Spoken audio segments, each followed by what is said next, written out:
handling well ahead of the dog, well ahead of the dog. Sometimes that works, sometimes it doesn't. You let the dog go behind you and you can lose control. Whoops! Oh no! Oh, and it was a good run too. Well, a dog's got to do what a dog's got to do. What a shame. Hello everyone, and welcome once again to another episode of Wayne's Tail Waggers. We really do appreciate you taking the time, and a special shout out to Toby, our poop master, for taking time out of his busy schedule to join us today, helping us out.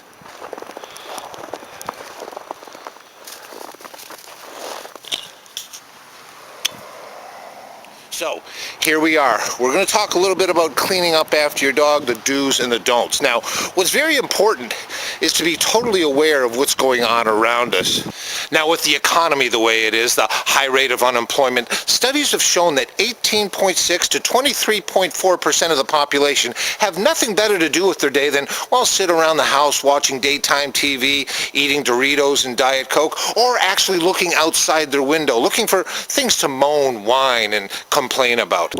As you can see, plenty of residents, a lot of people that might be watching what you do with that dog poop. So it's important that we at least give the appearance of cleaning it up.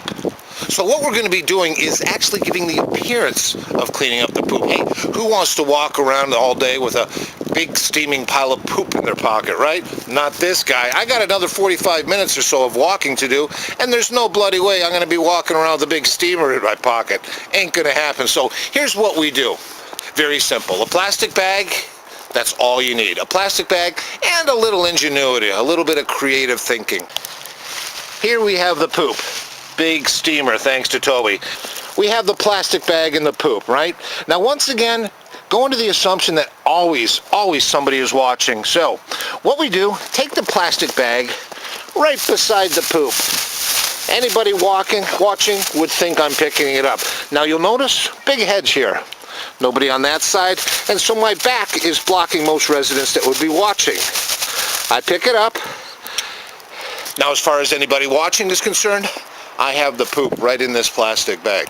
At this point, what I like to do, it's a little creative what I like to do, and you might want to try it yourself, is actually maybe yell at the dog a little bit, you know? Woo, woo, this stinks, Toby. What have you been eating, those Lucky Charms and Fruit Pops? What have you been doing? Woo! Now, Toby is looking at me like, hey, you're crazy, you're nuts, but remember what we talked about last week. Dogs are very forgiving animals. Within, I'd say 8 to 10 seconds, he'll forget that you just yelled at him for his stinky poop, and you'll be best buddies again because, in fact, you feed him, you walk him, you're his hero. Now what I'm going to do is very important. What I've got to do is divert the people's attention away from me if they're in fact watching, so I can kick the poop into the hedge. So something like, wow, Toby, look at that over there. Look at that. Wow, isn't that cool? Isn't that neat? Right? Now they're all looking over there. In the meantime, just like that. There we go, into the bush. A little coverage with the snow. And no one's the wiser. Now, you might be saying, hey, look, you got poop all over your foot.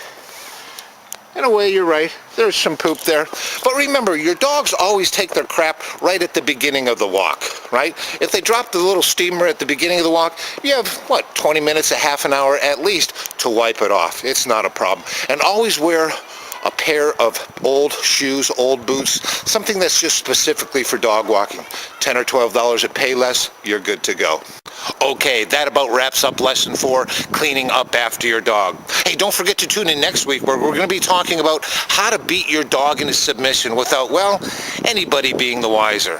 And once again, of course, thanks to Toby, our poop master, for giving us that perfectly formed corn-eyed butt snake. Thanks to Toby, we do appreciate you taking the time.